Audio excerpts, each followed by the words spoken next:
আসসালামু আলাইকুম। আজকের পর্বে আপনাদেরকে সুন্দর একটা বেবি শার্টের ডিজাইন কাটিং এবং সেলাই করে দেখাবো। আশা করছি আপনাদের কাছে ভালো লাগবে। এরকম ভিডিও কিন্তু আমি আগেও শেয়ার করেছি আমার চ্যানেলে। আপনারা দেখতে চাইলে আমার চ্যানেলটা ভিজিট করবেন, তাহলে দেখতে পারবেন লেটেস্ট ফ্যাশন ডিজাইন ইউটিউব চ্যানেলে। এখানে আমি কাপড় নিয়ে নিয়েছি 4 পাটে। দেখুন 1.5 ইঞ্চি এক্সট্রা নিয়েছি পেছন পাট থেকে, আর পেছন পাটের অংশটা কিন্তু বন্ধ আছে। 7 ইঞ্চি চওড়া রয়েছে কাপড়টা। প্রিন্টের কাপড় ব্যবহার করেছি। আর এখান থেকে ফার্স্টে গলার চওড়াতে নিয়ে নিচ্ছি 2 ইঞ্চি পরিমাণ এবং শোল্ডার নিয়ে নিচ্ছি 5 ইঞ্চিতে। আর্মহোলের লম্বা নিয়ে নিচ্ছি 4.5 ইঞ্চিতে। আমি আজকের এই ড্রেসটা তৈরি করছি 2 বছরের একটা বাচ্চার জন্য। এরপর গলার লম্বা নিয়ে নিচ্ছি 1 ইঞ্চিতে, এটা পেছনের গলা। পেছনের গলা সরিয়ে রেখে সামনের গলার লম্বা নিয়ে নিচ্ছি 4 ইঞ্চিতে। এখান দিয়ে আমি গোল গলার শার্ট তৈরি করব, এই জন্য গোল গলা ড্রয়িং করে নিচ্ছি। আপনারা চাইলে কলারও দিয়ে দিতে পারেন। তো এই যে গলা ড্রয়িং করা কমপ্লিট হয়ে গিয়েছে। নিচের দিক দিয়ে আমি 6 ইঞ্চিতে মার্কিং করছি। তো এখানে 24 বডি সাইজের জন্য হবে। সাইড দিয়ে 1 ইঞ্চিতে মেজারমেন্ট নিয়েছি বডি শেপের জন্য। নিচের দিক দিয়ে 1 ইঞ্চিতে একটা রাউন্ড করে দিলাম, আর এটার লম্বাতে রয়েছে 18 ইঞ্চি। তো সেলাইয়ের পর আমার কিন্তু এখানে 16 ইঞ্চির মতো টিকে যাবে। এখন হচ্ছে আমি যেভাবে ড্রয়িং করে নিয়েছি ঠিক সেভাবে কাটিং করে নিচ্ছি। আর এই ড্রেসটা তৈরি করা কিন্তু অনেক বেশি সহজ, আর অল্প কাপড় দিয়ে খুব সহজে তৈরি করে নেওয়া যায়।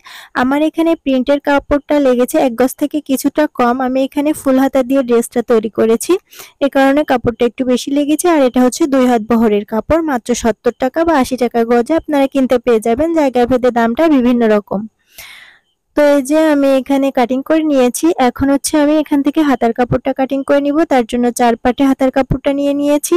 আর এখান থেকে 5 ইঞ্চি চওড়া এবং 11.5 ইঞ্চি লম্বাতে রয়েছে কাপড়টা। ফার্স্টে এদিক দিয়ে আমি হচ্ছে 3.5 ইঞ্চিতে একটা মেজারমেন্ট নিয়ে নিয়েছি হাতার মোহরির জন্য।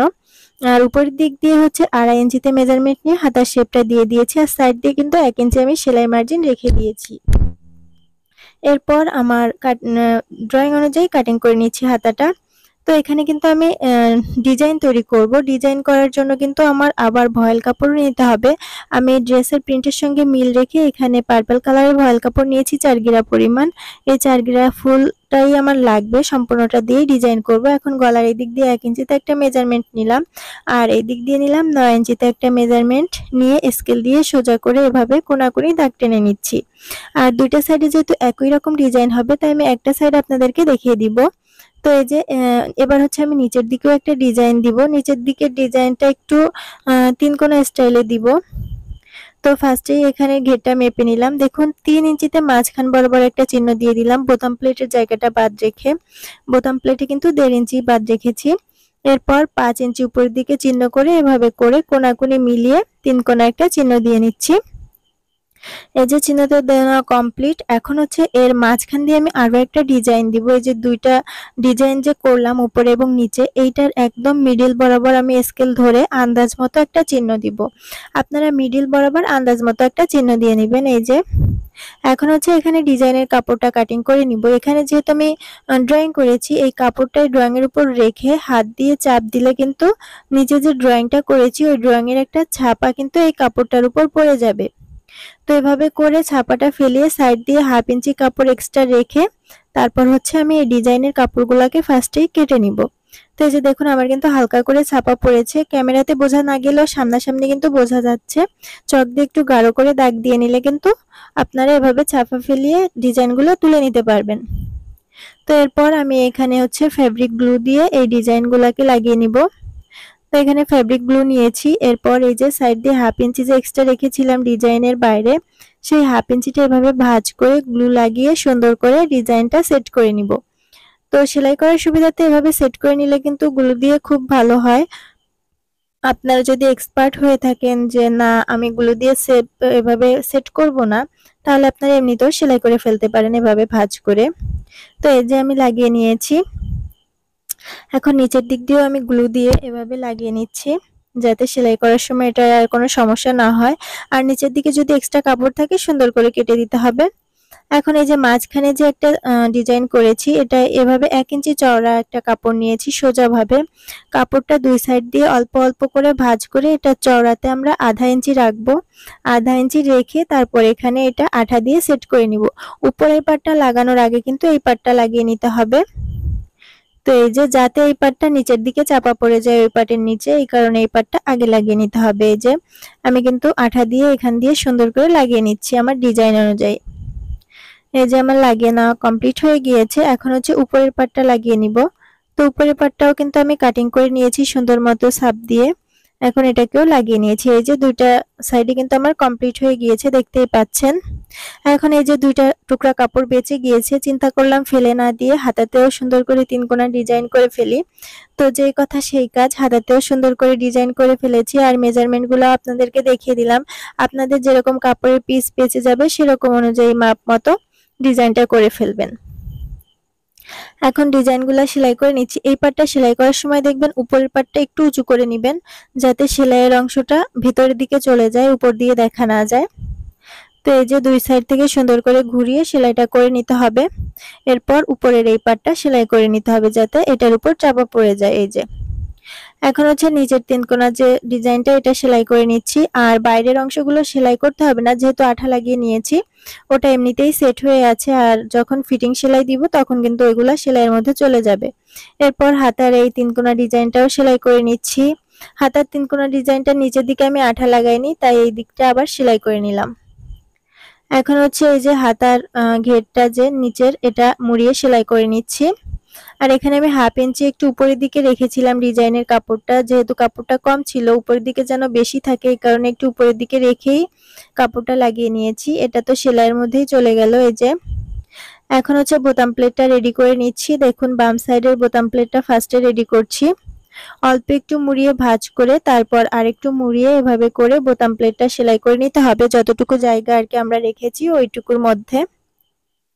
ওইটার বাইরে কিন্তু যাওয়া যাবে না, তাহলে কিন্তু ড্রেসের বডি সাইজটা ছোট হয়ে যাবে। তো এই যে এখান দিয়ে আমি সুন্দর করে সেলাই করে নিলাম। এখন অন্য সাইডটাও সেলাই করে নিচ্ছি। ডান সাইডটা, ডান সাইডে হচ্ছে বোতাম ঘর হবে।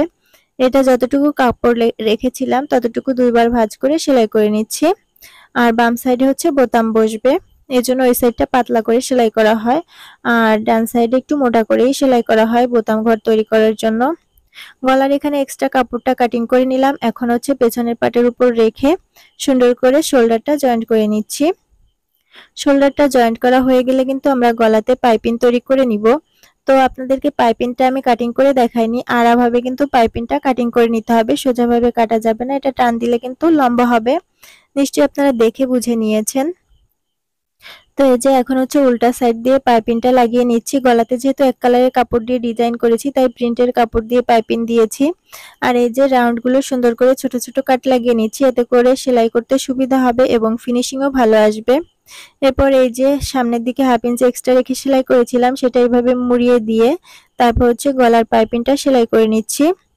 তো গলার পাইপিংটা আপনারা কতটুকু চওড়া বা চিকন রাখতে চান সেই অনুযায়ী পাইপিংয়ের চওড়ার কাপড়টা নিয়ে নেবেন। আমি 1 ইঞ্চি চওড়া রেখেছি। সেলাই করার পর কিন্তু আমার 1/2 ইঞ্চির মতো পাইপিংটা রয়ে গিয়েছে। এই যে আমার গলার পাইপিংটা কিন্তু লাগিয়ে নেওয়া কমপ্লিট। এখন হাতাটা জয়েন্ট করে নিব। তো ফার্স্টে আমি এখানে হাতাটা জয়েন্ট করে নিচ্ছি। আপনারা চাইলে ফিটিং সেলাই দিয়েও হাতাটা জয়েন্ট করতে পারেন। আমি সবসময় ফিটিং সেলাই দেওয়ার আগেই হাতাটা জয়েন্ট করে থাকি, এটা আমার কাছে অনেক বেশি সহজ মনে হয়। তো এই যে আমি হাতার কাপড়টা যেহেতু মেজারমেন্ট নিয়ে কাটিং করেছিলাম একদম বরাবর এসেছে, যদিও আমি মাঝখান দিয়ে সেলাইটা শুরু করেছি। তো এখান থেকে দুইটা করে সেলাই দিয়ে হাতাটা জয়েন্ট করে নিতে হবে। হাতার কাপড়টা জয়েন্ট করা হয়ে গেলে তারপর হচ্ছে আমরা সাইড থেকে ফিটিং সেলাইটা দিয়ে দিচ্ছি। তো এই যে 3.5 ইঞ্চি মেপে হাতার ঘেরটা রেখে তারপর হচ্ছে সাইড থেকে ফিটিং সেলাইটা দিয়ে দিচ্ছি। আর সাইডে আমরা কাটিং করার সময় যতটুকু কাপড় এক্সট্রা রেখেছিলাম ওইটুকু কাপড় ধরেই কিন্তু সেলাই দিতে হবে, বেশি পরিমাণ সেলাই দেওয়া যাবে না, তাহলে কিন্তু বডিটা ছোট হয়ে যাবে। তো এই যে আমি এখান থেকে কিন্তু দুইটা করে সেলাই দিয়ে নিচ্ছি। দুইটা করে সেলাই দেওয়ার পর আমরা এখান থেকে ড্রেসটা কমপ্লিট হয়ে গেলে বোতাম প্লেটটা রেডি করব। তার আগে নিচের ঘেরের যে অংশটা এই অংশটা সেলাই করে নিতে হবে। তো ঘেরের অংশটা আমি ফার্স্টে একবার মুড়িয়ে একটা চাপ সেলাই দিয়ে নিচ্ছি, তারপর আরো একবার মুড়িয়ে আরেকটা সেলাই দিয়ে নিব। এতে করে ফিনিশিংটা অনেক বেশি ভালো আসে, আর একবারে সেলাই দিলে ফিনিশিং অত বেশি ভালো আসে না। তো এই যে আমার ঘেরের অংশটা কিন্তু সেলাই করে নেওয়া কমপ্লিট হয়ে গিয়েছে। এখন বোতামের ঘরগুলা সেলাই করে নিচ্ছি সেলাই মেশিনের মাধ্যমে। আমার যেহেতু ইলেকট্রিক সেলাই মেশিনেই বোতাম ঘর সেলাই করা যায়। আপনারা সেলাই করতে না পারলে টিপ বোতাম লাগিয়ে নেবেন অথবা হাতেও চাইলে সেলাই করে নিতে পারেন। এই যে দেখুন খুব সহজে বোতাম ঘর সেলাই করা হয়ে গিয়েছে আর এরই মাঝে কিন্তু আমার শার্টটাও কমপ্লিট হয়ে গিয়েছে। কেমন হয়েছে আপনারা কমেন্টস করে জানাবেন। ভিডিওটি ভালো লাগলে চ্যানেলটি সাবস্ক্রাইব করে রাখবেন এরকম নতুন আরো ভিডিও পাওয়ার জন্য। আল্লাহ হাফেজ।